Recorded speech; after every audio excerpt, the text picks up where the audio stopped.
Good morning, Vikings fans. This is Morning Joe's, and I am your host, Joe Johnson, owner of PurplePTSD.com, VikingsTerritory.com, and unfortunately, PurpleTerritoryRadio.com, which very well may be the end of me. I am here with Joe Oberly, who I think is feeling my pain a little bit in the tech department because we were trying to do some troubleshooting this morning to figure out where the echo is coming from, and nothing works the way you think it does or the way that that's Google not says true. it does. I have a total foolproof plan as far as tech issues. I do not deal with them. I run away screaming. I made a joke about PurpleTerritoryRadio.com. The plan was to launch the site this week. I've been working on it probably 12 hours a day minimum.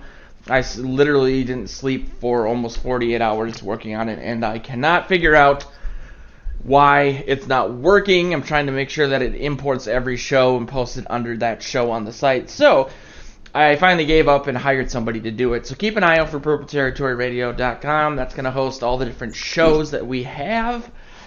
Both audio and video, and it's going to be really exciting because I don't think really anyone does that in the Vikings game. So we're excited despite all the speed bumps, but this thing's always been a one step forward, two steps back. I'm a political science major, so the fact that the sites are up consistently anyway is a miracle. But how you doing outside of that, Mr. Oberly? I'm all right. I'm warm. I'm inside, so that's good. Yeah, it's been nasty. It's been insane, and my hot water heater broke 2 days ago. So that's a heads up too, because I don't even know what they're called anymore. I was going to say mini Gasco, but maybe I'm dating myself. Good thing that Skype doesn't have smell-o-vision. So. Tell me about it. So he might show up in the middle of the show, but I directed him to go in the side door, so hopefully that won't interrupt things. But how do you feel about the Super Bowl? Are you excited about it? Are you, the people that I run into are like, oh God, the Patriots again, I'm not even going to watch it, which, I can kind of understand that, but I'm kind of in the, not to piss everybody off, but I'm kind of in the boat of admiring from afar what the Patriots have been able to do. I think people take it for granted. Anytime you're in the midst of something special like Michael Jordan or something, and I feel like this is the football version of that. I mean, it's just astounding what they've been able to do, regardless of whether or what you feel about the team or Brady or Belichick. It's unprecedented. It's like the Celtics back in the day or something. It's interesting. I was looking for some new blood, but I was impressed the hell out of me the last two games the Patriots did, in the way they came out and played, and the way Brady played. And I thought the Chiefs would beat him, and I thought that who was the team they played before that? I even thought Chargers had a chance, but they didn't, and it was impressive as hell. And you go back. I mean, I've been a football fan longer than you, just by the mere fact I've been alive longer, and you hear about the 85 Bears and what a great and dominant team they were, and you hear about the 49ers back then who won, and the Steelers, and four victories and 4 Super Bowls and such as this, and people still talk about those things, and this dynasty is putting them all in the rearview mirror. It's incredible, like what they've done and what they're continuing to do. It just amazes me.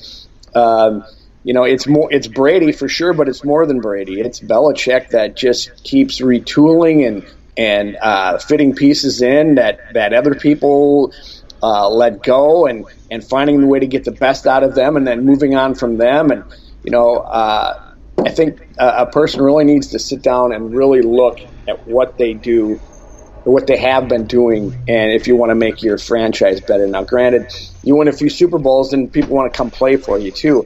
It's not like they're getting terrible players, but they're finding a way to use Cordero Patterson, and the Vikings did not. I mean, the Vikings used him and had some success with him, but nothing that was ever consistent. And they are, they're not overusing him, but every time they do use him, they get something out of him. And which is incredibly frustrating. It is. It's frustrating, but at the same time, you have to tip your hat, like you're saying. You do. And I would like. I was kind of, oh God, the Patriots, but I turned the corner a little bit too and said, I have to sit back and look at this. We will be going back on this in years past and saying, wow, what an incredible thing, and we'll get past our animus towards the same old crud, and I'm not going to forget the fact that they've cheated along the way, but they're still a remarkable franchise in this game, and what it takes physically out of players to continue to do what they've done at such a level is phenomenal. It really is. And like the best way I can put it is that you said the 85 Bears, but you didn't say the 86 Bears. Nobody says that, right. Because That's it was right. that one season where everything came together. And we talk a lot about that on this show, about striking while the iron's hot and taking advantage of that window, because you never know how long it's going to be open. And as Vikings writers, fans, whatever, we always basically see the team come together every 5 to 8 years and make a run, and then they blow it, and then they have to retool, so on and so forth. And so, like you said, we're going to be looking back and saying, okay, let's see, this is a rematch of, a Super Bowl of when I was still in high school or just had graduated. So I was class of 2002. I think that was the 2001 season going into 2002 in that early February. So I was about 17 years old at the time. And same coach, same quarterback, what they've done multiple times. It is really amazing. And go ahead. I just wanted to say that Tom Brady's a Big Ten quarterback, too. Oh, God. I'm sorry I didn't interrupt you. I should have come I knew you were going to regret that. You make a good point about the 85 Bears, and I was thinking the same thing. I used to work at the Timberwolves, and there was a guy there from Green Bay who was a big Packers fan. And we worked together at the time when Brett Favre, they won their Super Bowl. And, then they won again. I don't think it was the next year. Maybe it was the next year. I can't remember if they did or not. Or one of those, within very short time, the Packers were back there again.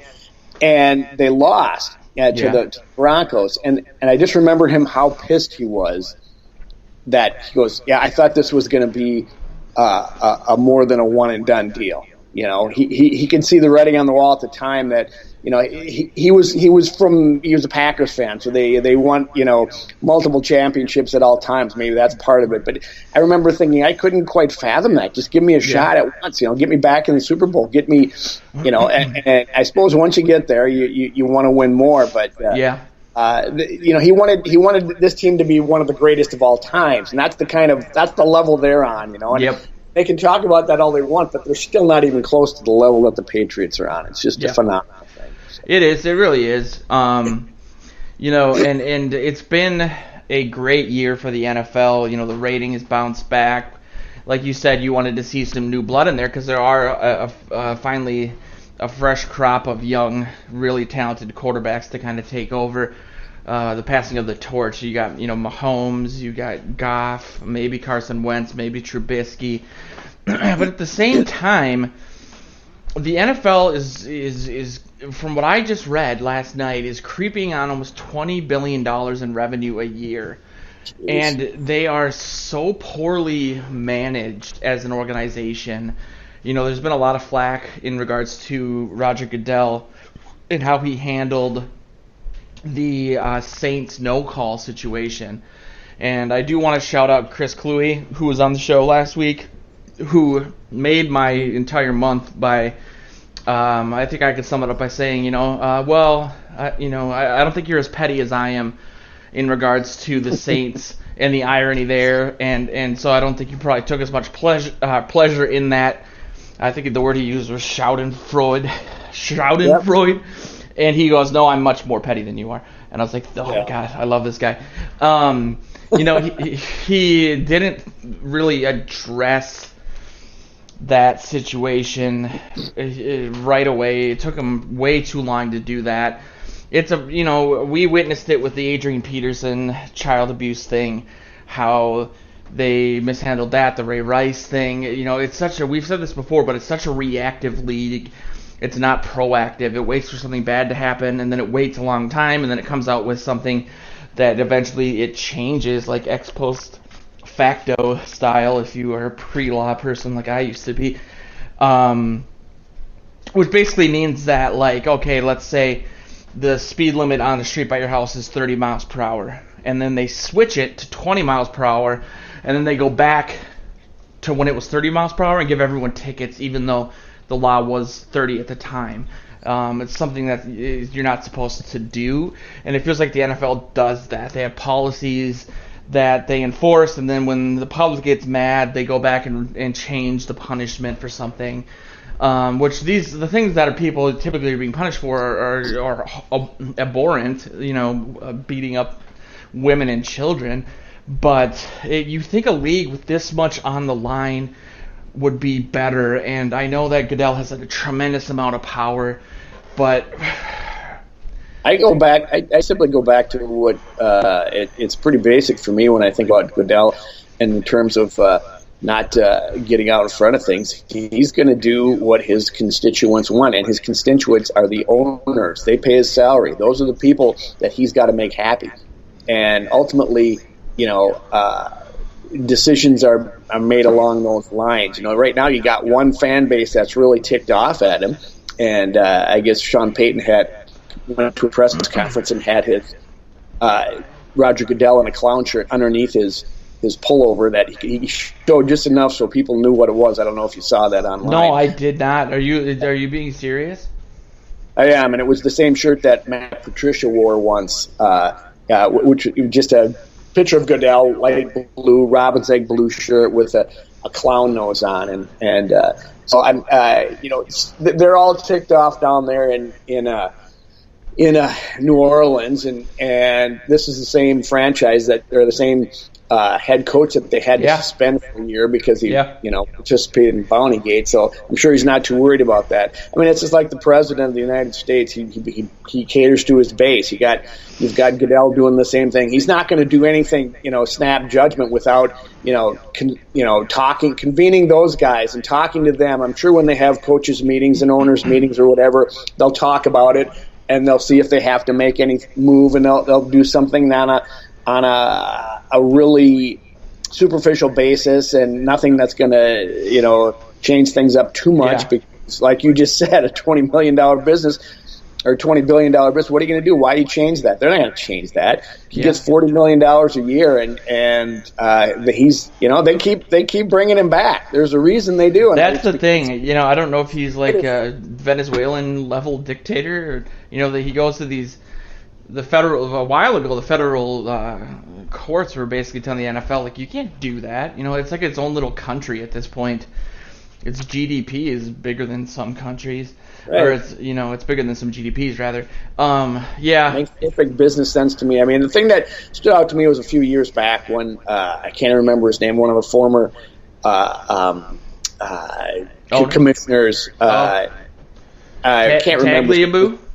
It might have been him, was criticizing Goodell, and it might have been during the Adrian Peterson, Ray Rice. It was Tagliabue. Yeah, he did do that. And and then you got to sit up and take notice of that, because here's the guy who was in the same position, doing the same things and running the same league, and was pretty successful at it. And if he's saying something's messed up, then something is. But as far as Goodell is concerned, he keeps getting rehired, keeps getting a raise or $40 million a year. What you going to rock that boat, Joe? I don't know if I would. Yeah, but I do feel like the reason the NFL is doing that is maybe it's too strong to say despite him, but it's all based on this deep love that people have for football that they might not for other sports. It's such a tribal thing.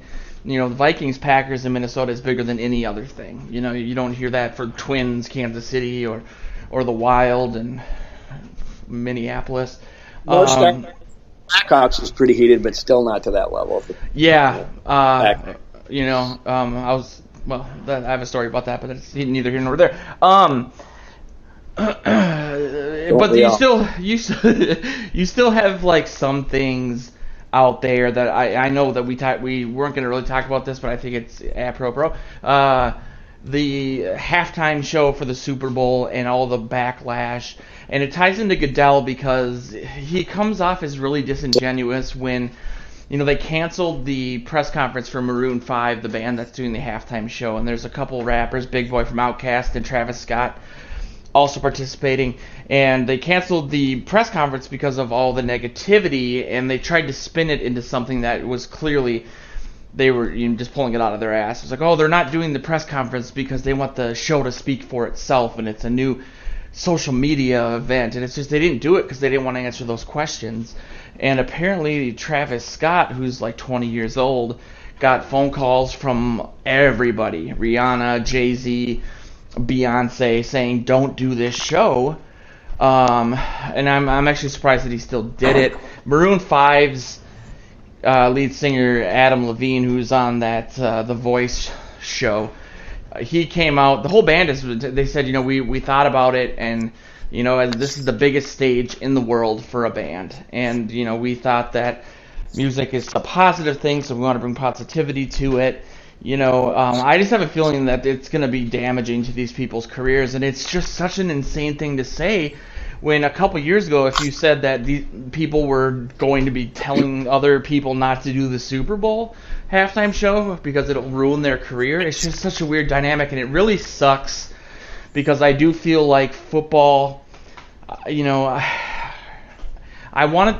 as a political science major, I understand the implication of what's going on, and I don't think it's normal. I think, I always thought that I would never see a lot of the stuff that we're seeing, and I was thinking when I was taking a lot of political science classes how great it would have been to be alive around the Watergate era, and to see how people would react, and I said, well, that's never going to happen again. Take a look around.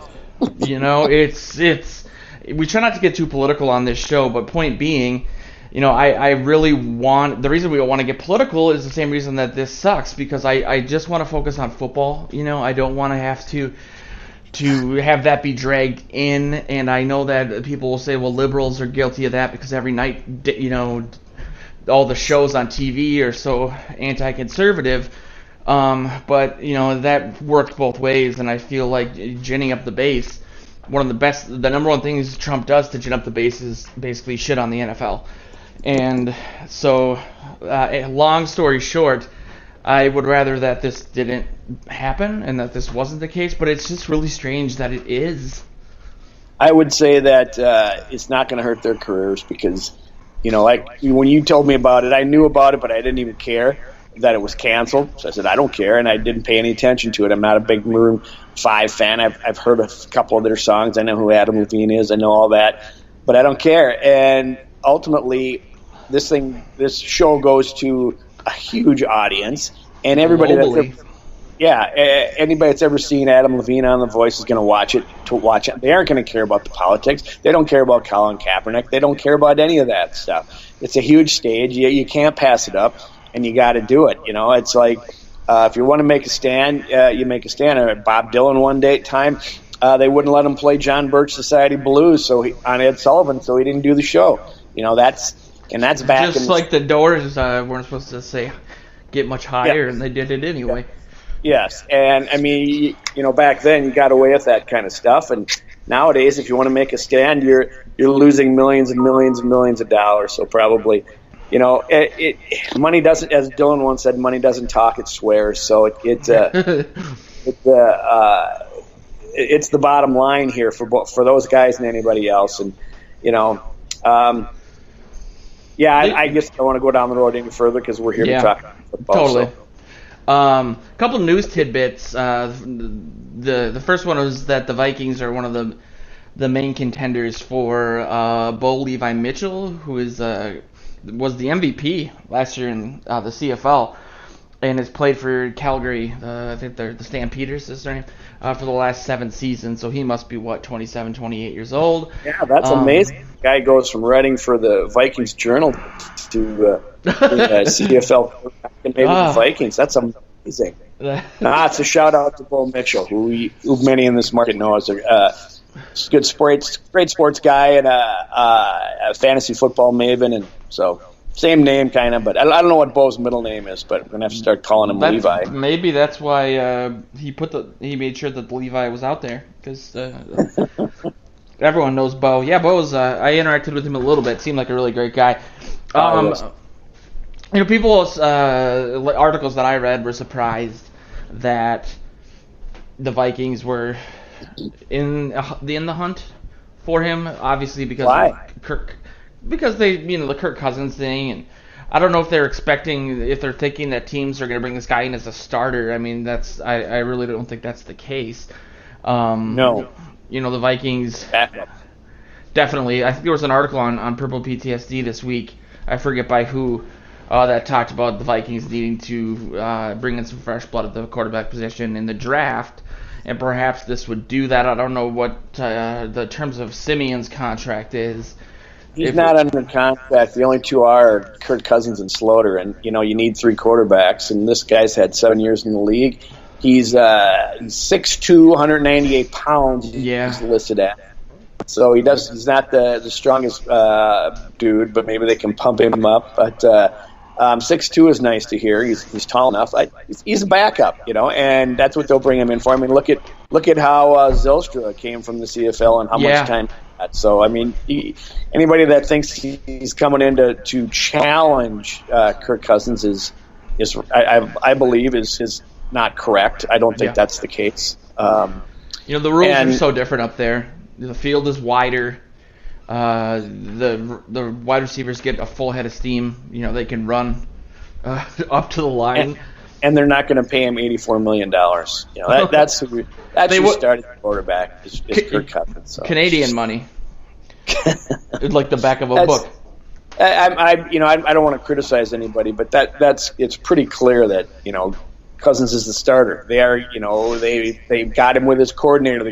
You're not going to, after a year in a new offense on a new team, just all of a sudden, maybe if you brought Aaron Rodgers in here, you could have a quarterback battle. Yeah, but not a CFL quarterback. I don't care how good he's done up there. It's amazing the amount of people still, even this week, that I've seen that have been talking about ways to get rid of Cousins, trade him.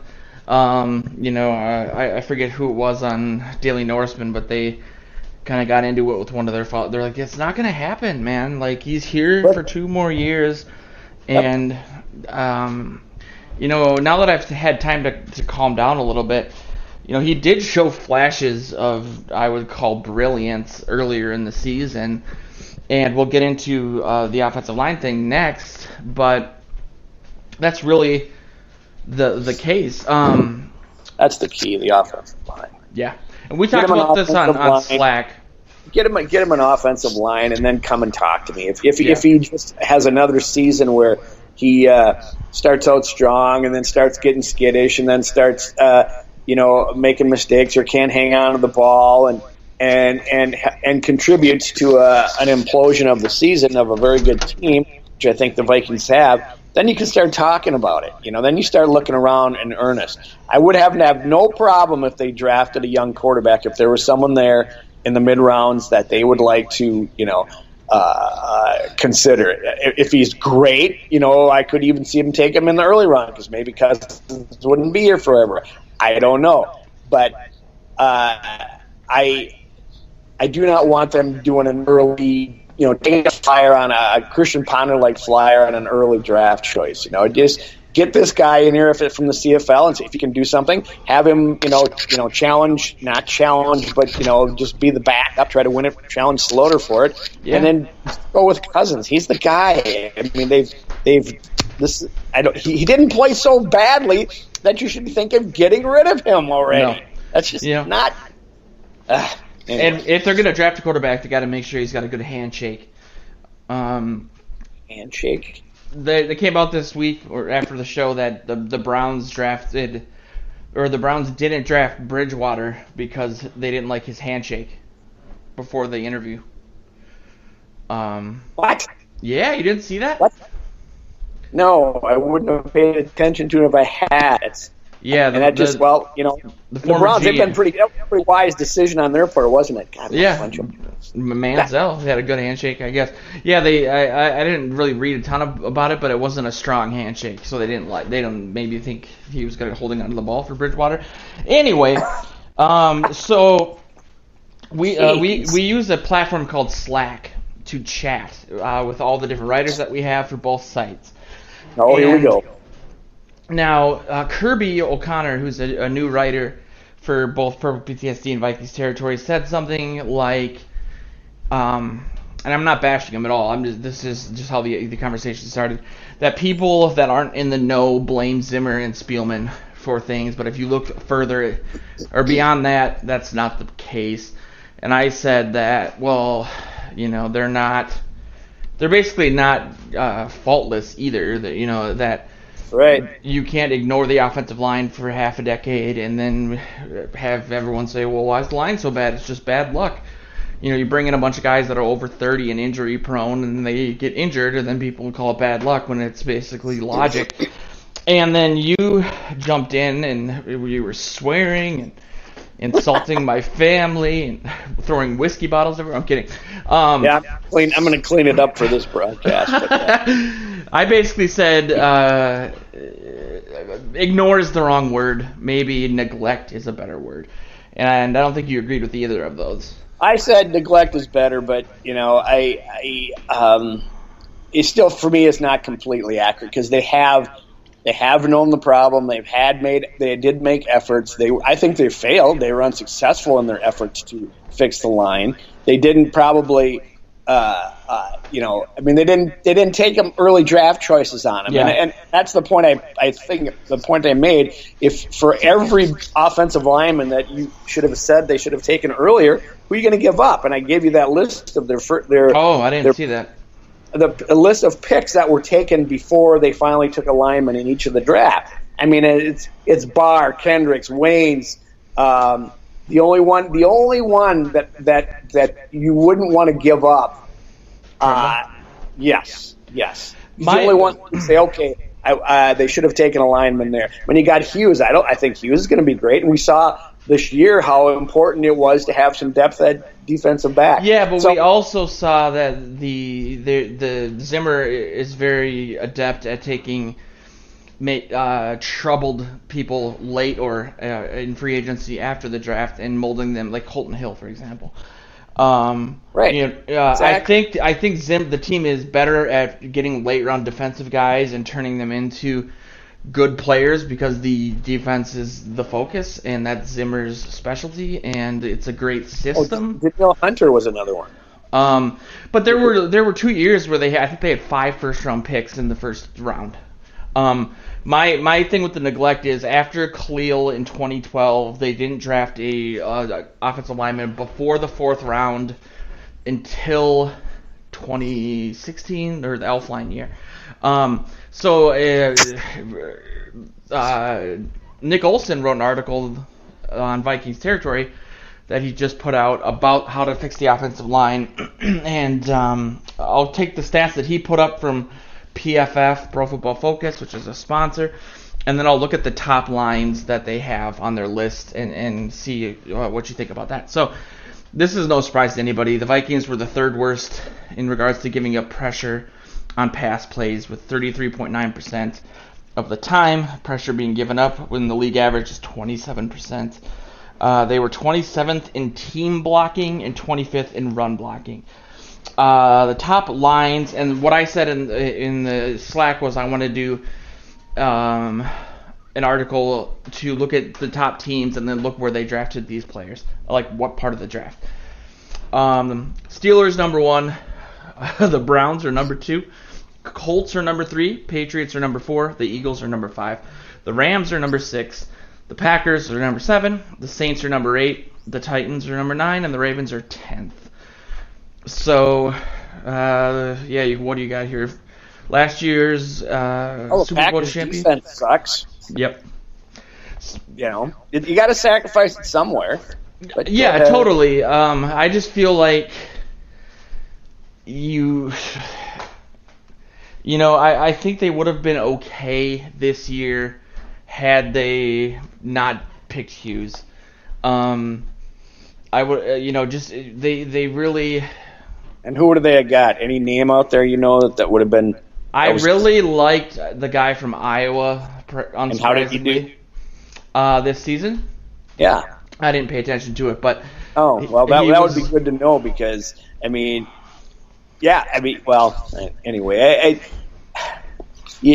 ultimately, I'm not going to disagree with you, Joe, because I was crabbing about the offensive line before you came on to Vikings Journal. That's how long I've been saying they've got to do it. I mean, you bring up your dad here all the time, and I'm going to bring up my dad. He told me something a long time ago that made a lot of sense to me, even though I didn't listen to him for years. He says, if this game is won in the trenches, you got to get an offensive line. And every draft, every year, I didn't. When I was young, I said, no, I don't want a freaking offensive line. Me too.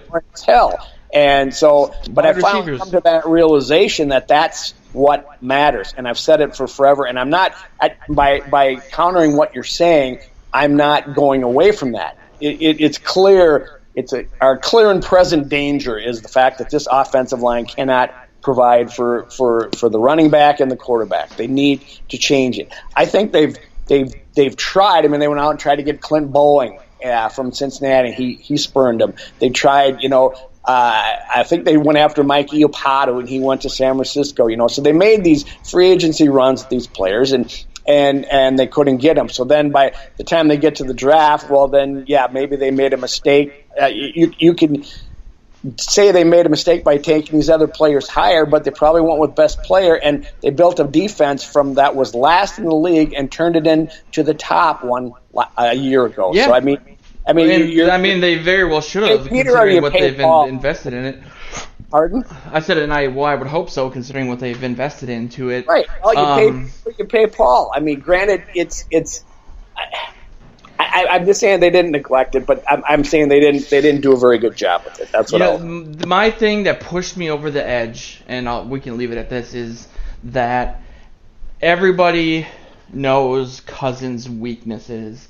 He has terrible pocket presence, and he turns over the ball when under pressure because of a combination of not feeling the pressure and kind of panicking. And so it just felt like hubris to pay that much money. When me and Luke really got into the Cousins debate, I was sure that, we still had free agency going on and we still had the draft, that they were going to invest in some interior linemen to replace Berger mainly. I didn't know Easton was going to be out for the whole season.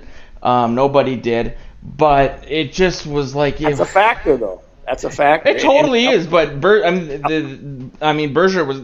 They should have known... they know more about injuries than we do, right? So they should have been at least somewhat cognizant of his injuries.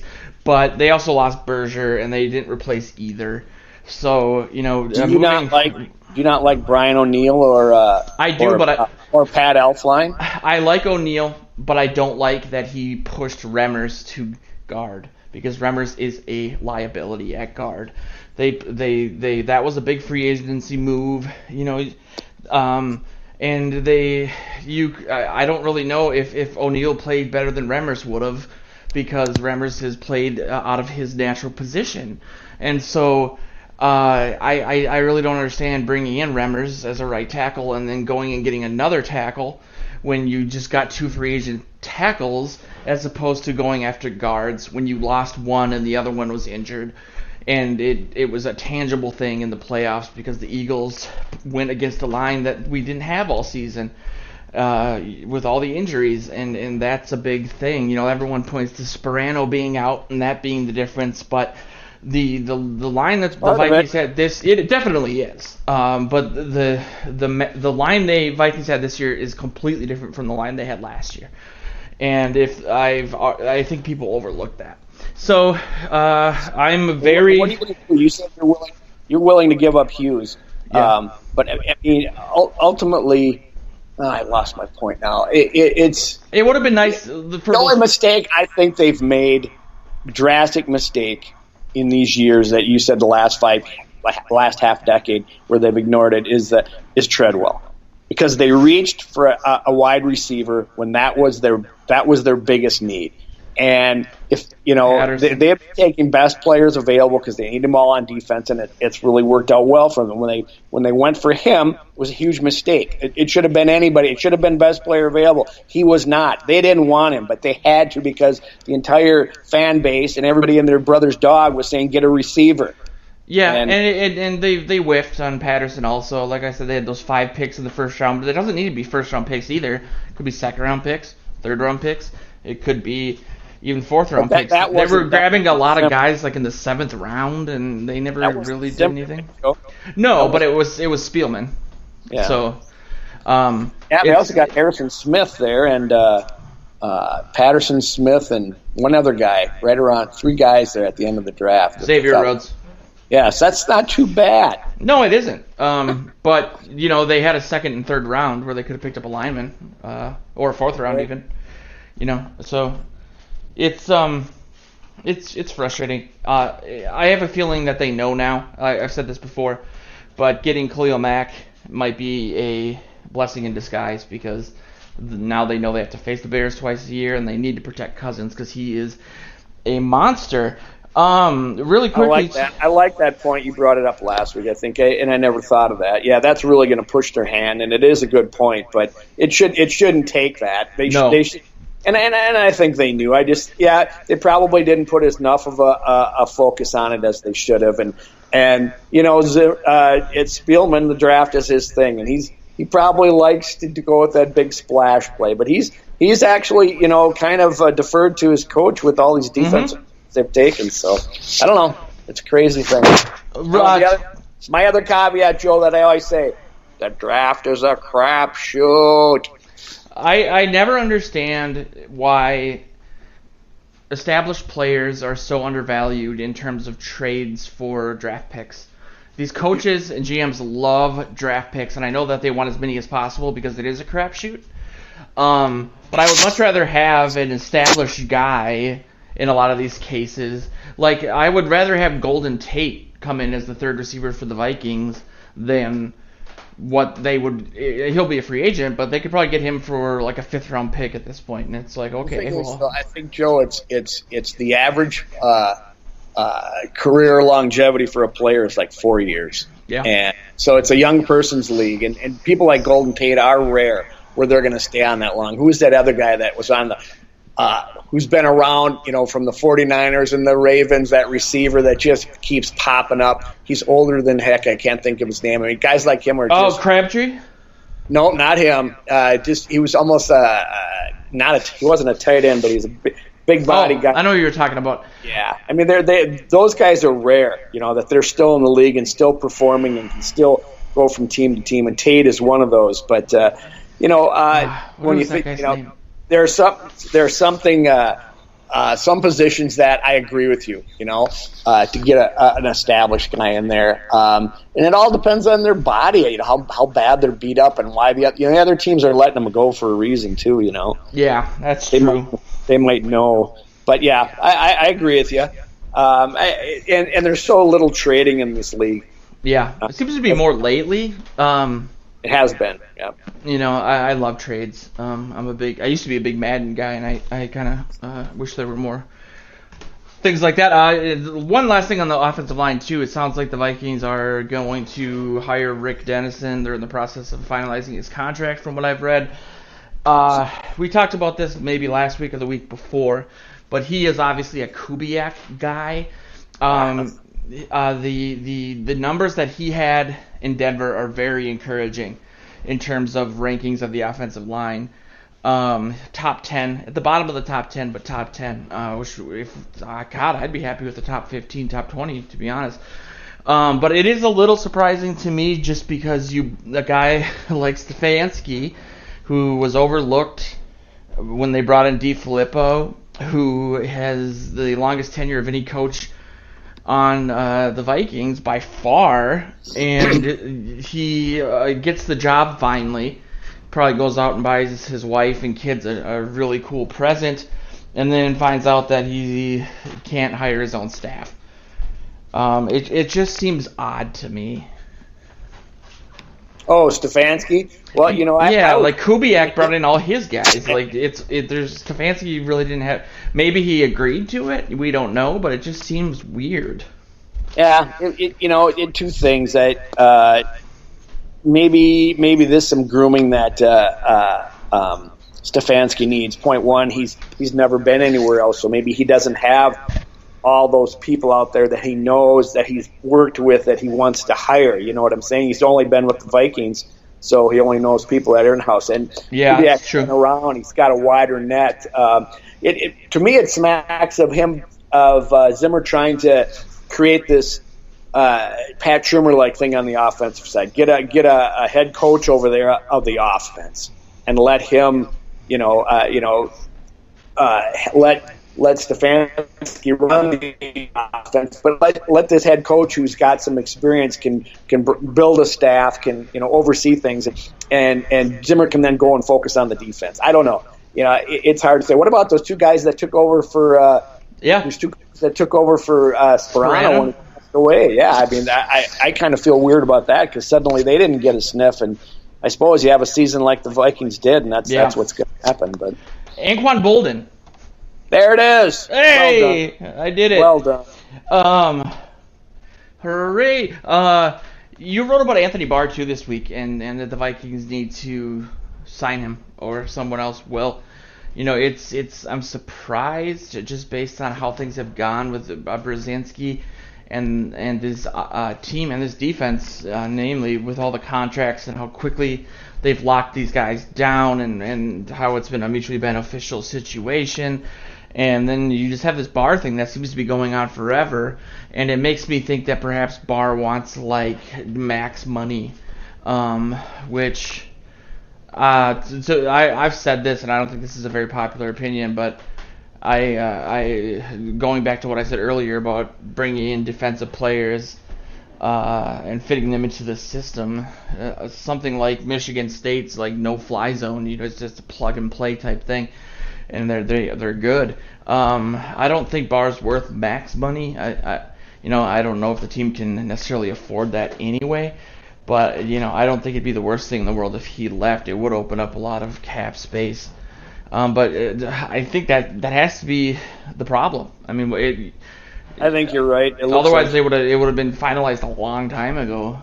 Yeah, I think he got stuck with the 5th year of his rookie contract, which I don't think Eric Kendricks did because his was already. He came in a year later and got his renegotiated. So it was like Barr was on one of those last years when they got to stick that extra 5th year on there. So now is his chance finally to get a payday, and I think he's looking for it. There's no question about it. And it's funny if he was without any equivocation on his performance so far, people would be saying, yes, you got to get that guy in there. If he played every year like he did his rookie year, and it would be a no-brainer. They'd have to find a way, to pay this guy. I still want him on the team. I'm hoping. I think you're right that he is probably going to look for max money. He's probably can't get it given their situation, keeping all the players they want to keep. I'm hoping maybe they'll franchise him, which will piss him off probably. But, I think that's maybe something they have to do. Then again, maybe he goes out there and finds there isn't the market out there for his services that he thinks is out there, but who knows? I think a guy with his size and his ability and his versatility, someone's going to be able to plug and play that guy and make him an edge rusher and really make it happen. I was just going to say that I think if they put him in a different system, I think the Khalil Mack thing helps him because they look at a guy that's big, athletic, fast. Anthony Barr is a combination of things that you don't get a lot, just size and speed. Being a former fullback, if you put him in a system like the Bears, as opposed to what the Vikings are running and having him back in pass coverage all the time, he could be a monster. And I know that they're not going to overhaul the entire system for one guy, but it would be nice if they used him in that way more often. I guess, I forget who wrote the article, I think it might have been Luke, but I guess he rushes to the passer 20% of the time. I don't notice it. It doesn't seem that often to me. That's probably because he doesn't get the attention of somebody. Oh my God, Khalil Mack. You know, he's got that reputation where, you know, I think I kind of said it in my piece that, you know, Zimmer knows his value. He knows what he does and brings to this team. He knows how smart he is on the defensive side of the ball. He knows that he can say, I can tell him this is what I want you to do, and he can go out there and get it done. You know, and Zimmer does love him. Communicate it to the rest of the defense and make it go. And he has him do all kinds of things. That's Zimmer's whole predicates his defense on unpredictability, and a guy like Barr fits right into that. That's why I'm confused that it hasn't been done. But it must be a money thing where they got to figure out how they can fit him in to make him happy. Because I think they want to keep him, but you know, I heard Mark Craig, our friend from the Star Tribune, say the other day that, you know, he has also heard Zimmer say, yeah, I'd like him back, but. Ooh. And so, yeah, exactly. And it was kind of letting that out there that it's possible they may not be able to keep him. And I know my impression is it's got to be a cap thing. You know, yeah. So. Well, we'll find out. My money's on them franchising him, and then maybe him leaving. I think he'll be pissed off. If he gets franchised, he goes from $12 million to $15 million, and I think $15 to $16 million per season is like the market for a great linebacker. So I don't know what he'd be mad about outside of the security of a longer contract with injuries, so on and so forth. The Super Bowl is this weekend. What? Wah! And so let's talk about the halftime show. I'm kidding. Yeah, a couple. You know, I'll go into my takes on the game, and then I'll see what you think about that, and then get your takes. I think the key to this game is going to be whether or not the Rams can get to Brady. If you look at the Super Bowls that the Patriots have lost, or just games in general, the Giants did a really good job in both Super Bowls of getting to Brady. Namely through the interior. But the problem with that is that the Patriots are very, very good, especially in the interior when it comes to their offensive line. I think they gave up 2 sacks against Houston in the opener, and then only 1 sack the rest of the season.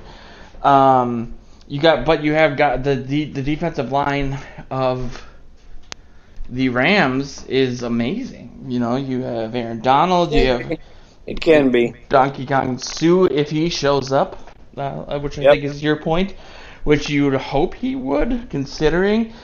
But Brady, I think this postseason has only been pressured on 11% of his dropbacks. And that's allowed them to average 39 points. One of their interior linemen's name is Trent Brown, and he is 6'8", and I guess just a freaking beast. So, and also the Pats like to cycle their interior linemen. They have a whole bunch of guys. And I got to go back and read this article that Mark Craig did recently. He did a story for the Tribune, not to be floating his boat again, but Mark Craig. He wrote a story about the 4 teams that made it to the Final Four and their offensive lines and how they built them. That'd be something worthwhile looking at because. Yes. They're there for a reason, and that offensive line is a reason. Anyway, sorry, go ahead. No, that and then, the Patriots like to cycle. They have depth, something that we've never heard of here in Minnesota on the offensive line. They cycle all their offensive line, and the way to beat the Rams, I believe, is to use play action. They have apparently a huge problem on defense with play action plays. They're actually the last in the league against play action and misdirection plays defensively, and the Patriots are the 3rd best team in the league when it comes to play action. How that is determined, I don't remember, but let's pretend that that's true. So it's going to come down to the play action for the Patriots, which I'm sure they'll be great at. You know, Tom Brady did have 2 interceptions against the Chiefs on short passes, which was very strange. It might come down to a turnover, or I think the Patriots were 0 for 1 on a 4th down, and they like to do that crazy stuff. But yeah, I think it's going to be the play action for the Patriots, and whether or not that Sue shows up and they do what the Broncos did when that last year for Peyton Manning and get to Brady, you know, a lot. I totally agree with your assessment on the it's going to be one there in the trenches on the defensive side for the Rams getting to Brady. That's the key because the Patriots, despite Cordero Patterson coming out of the backfield once in a while, are a passing team. They just are. Brady is. I was going to say earlier, I thought the end of the Patriots area, the beginning of the middle of the end, or whatever common man would say, was last when I was at U.S. Bank Stadium watching the Super Bowl. I thought, okay, this is it. But, they're done. But then you go back and look at the stats after. The guy threw it for 510 yards in that game. Brady did. Yeah. 510 yards. And, he's been saying all week, I have no intention of quitting now. So I think the game really rests on him. I think you called it. The offensive line is going to protect him. And they may not be the best running team. They've got some horses that can do it, though, to keep you honest. Or they can dump the ball off to James White a bunch, and he'll get 20 freaking catches. Yes, they're a passing team. That's all it comes down to, and they do that more often than anything. And on the other side, this is going to be a bigger spot than Goff is ready for.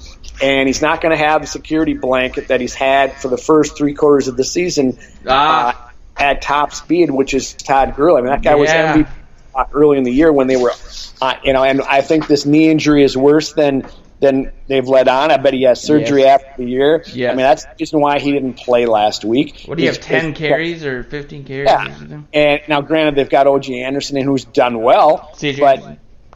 CJ, excuse me. And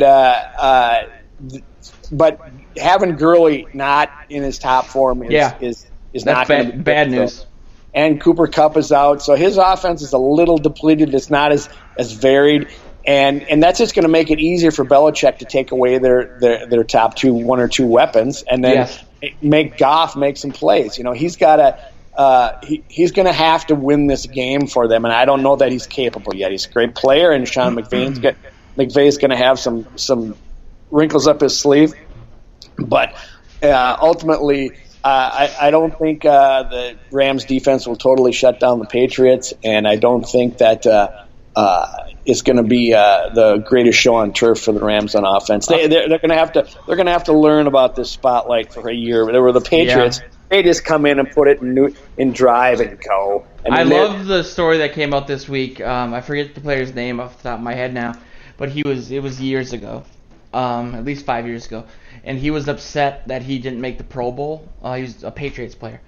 And he was kind of bummed out, and all these players are coming up to him and putting their arm around him, saying, "You'll get it next year. You deserve it.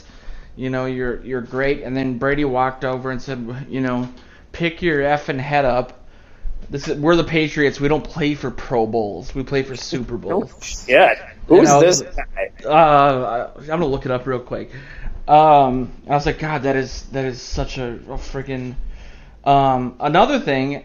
And like you said, I don't think Brady's done. I think he wants to play until he's 45 at least. And I know he's got like his nutritionist that lives in his house with him, and they have all these like nutrition centers all over the East Coast.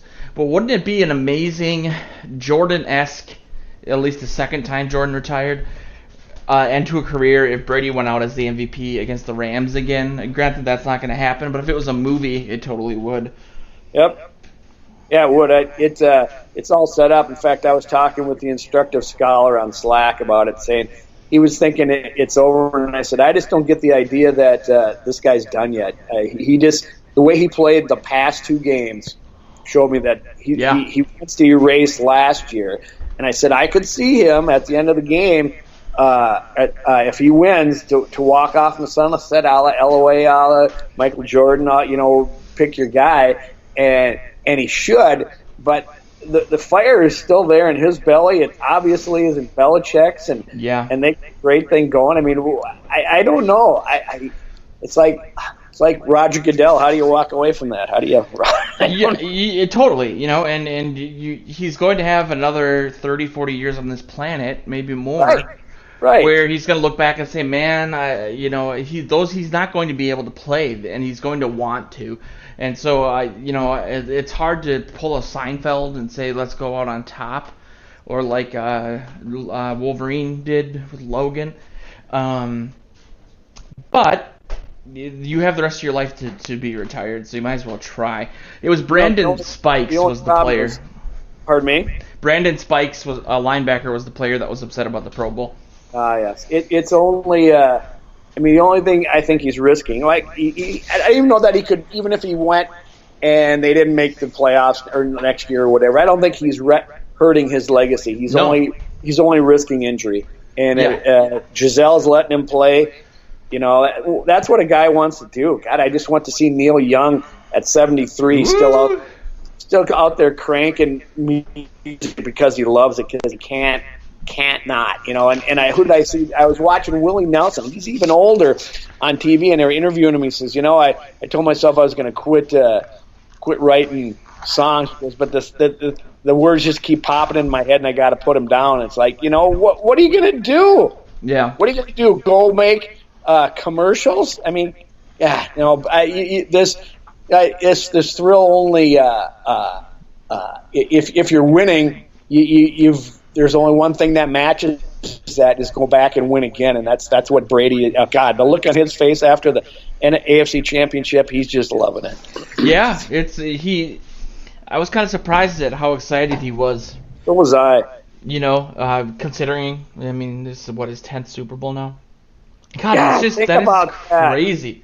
That is. God, the Vikings just won one. Please. So yeah, everybody, pay attention to our social media, and I'll write something in the article for this on Vikings territory and Purple PTSD.